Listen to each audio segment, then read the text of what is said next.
Yes. Like we said earlier, we get right to it. Lagos, join the conversation by sending a message to WhatsApp. Our WhatsApp number is 0809 444 0981. Thank you. Okay, so the market resumed trading yesterday, but it closed in the negative region, 0.7%, 38,669 points is where we closed. Still, we're up by 1% for the year. 12 gainers, 36 losers. International Breweries was the top gainer, up by 6.5%, closed at 44 naira. Prestige Assurance was the top loser. Funny we mentioned International Breweries. If we get to that story, we're looking at a very, very motivating, interesting article from Naira companies in the country.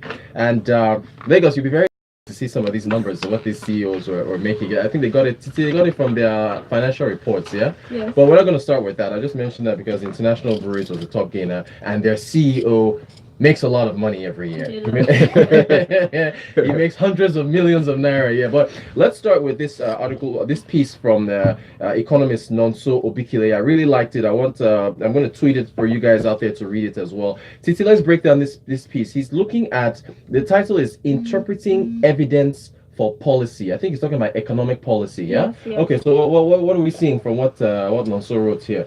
Okay, so basically, he stated that before any public policy is implemented, there are some tools that should be used to evaluate the policy, and check the sustainability, check if it's going to be a failure or a success before it is embarked on at all. And so he stated about 4 factors the government should take into consideration before setting up any public policy.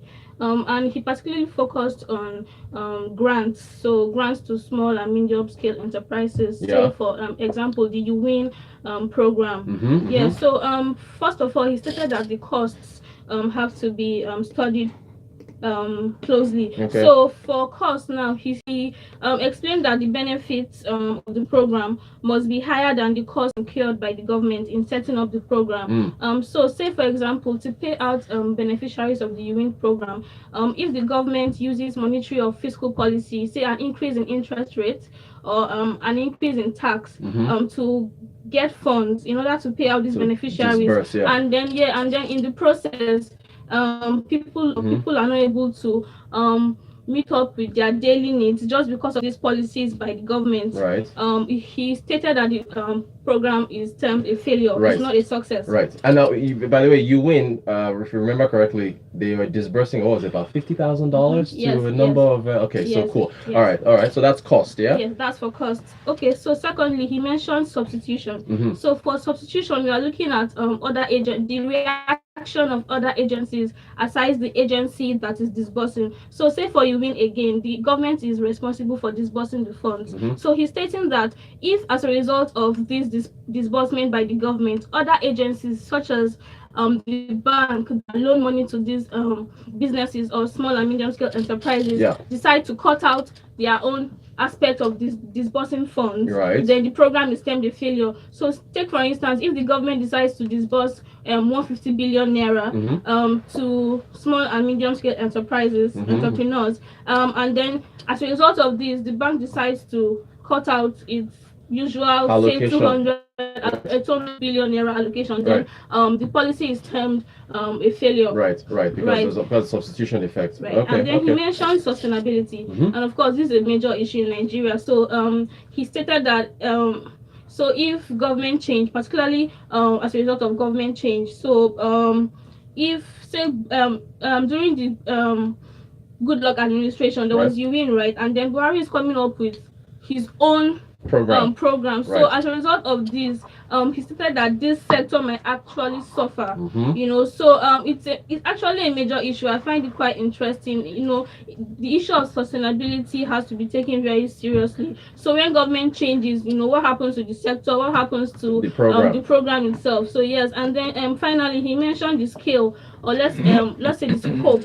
So say the Nigeria is a very large country, right? And so say the government decides to loan money to farmers in the country. I mean, we have about 37 million farmers in Nigeria. So how many of these farmers will have access to the funds? So he's just talking about access to the fund. So it's not just tilted to a particular to a particular segment of the country, or say the northern or southern part of the of the economy. So his concern is every part of the country should have equal access to the funds.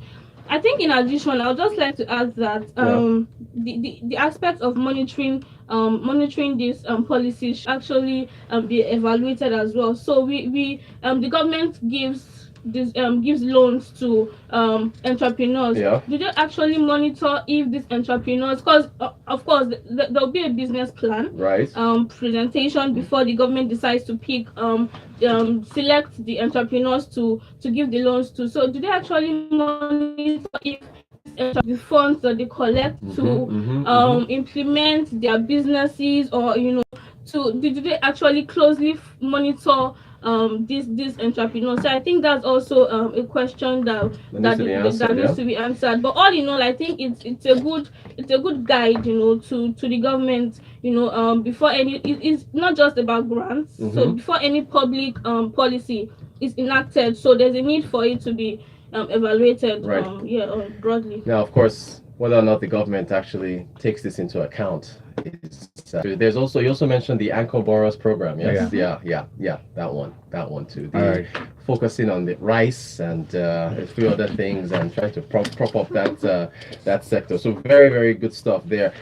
Shall we? YouTube. Yeah, YouTube is live. In case you just joined us, send a message to us on WhatsApp 0809 444 0981. You're listening to Business Express here on Smooth 98.1. You also use the hashtag on Twitter, Business Express 981, or send a message on YouTube. Just type Smooth 981 FM Lagos in the search box. You find us there. Excellent, live and direct. Shall we talk about the Ajaokuta steel plant? Another, I think we're going to do the pieces written by in the space that are looking at these things. Very, very in-depth article here from Kalu Uja. I follow him on Twitter. I think his handle is financial. I'll have to make sure I get his handle correct. But he wrote an in-depth piece here on the Ajaokuta steel plant. He used an excellent analogy of jollof rice and how you have to put the ingredients together. Yes, the components. So let's go ahead and take a look at that. What are we seeing from this piece from Mr. Just a brief background, right? The Ajaokuta is an integrated steel company that was designed by the Russians, right?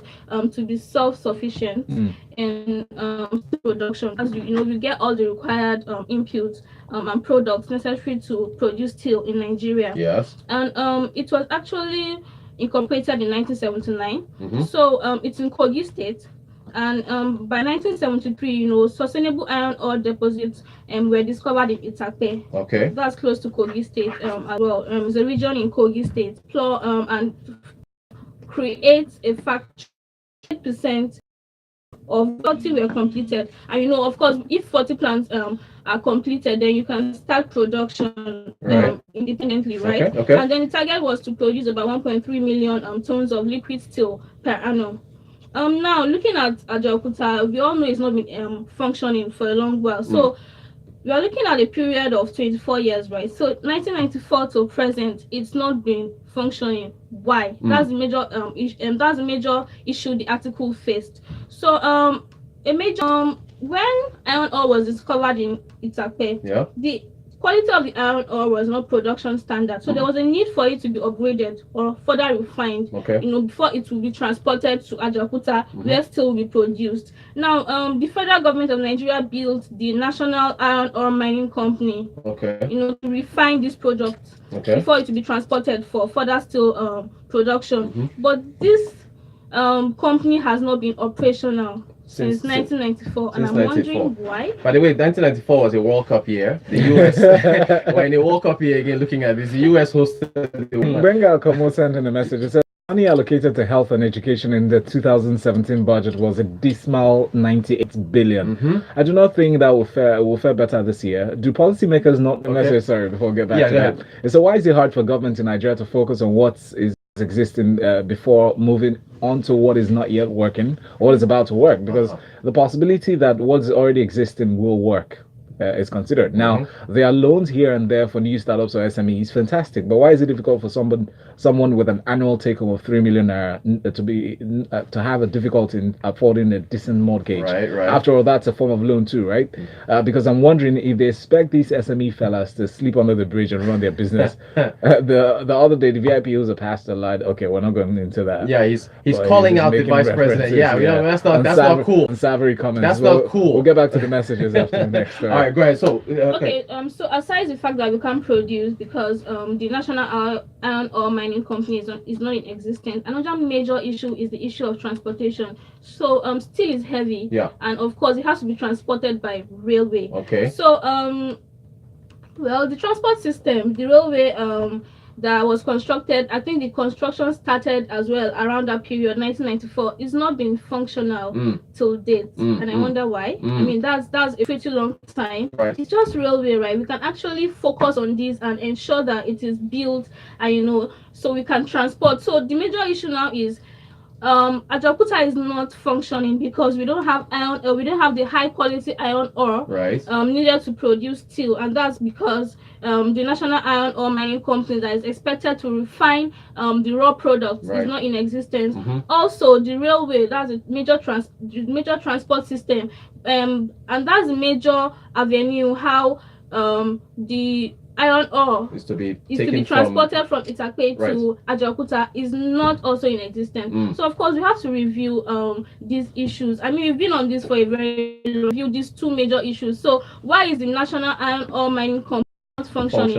And then why is the railway system not functioning as well? Major questions. You can't cook the jollof rice if you don't have the pepper, if you don't have the chicken, nothing. You gotta put it all together. Like I said, the unfortunate thing about the NSC is that says boldly when it will come up or how it will come up. As a player and watcher myself, I think we should be looking at the third quarter. There will be a rally on some stocks by the end of June. The stick that plays interim dividend. The smart investors will want to take positions and earn a little dividends. He says, Rotus, you should take some time to look at the SM like NASD stocks, the CSCS, the Wanko as well. Are doing well.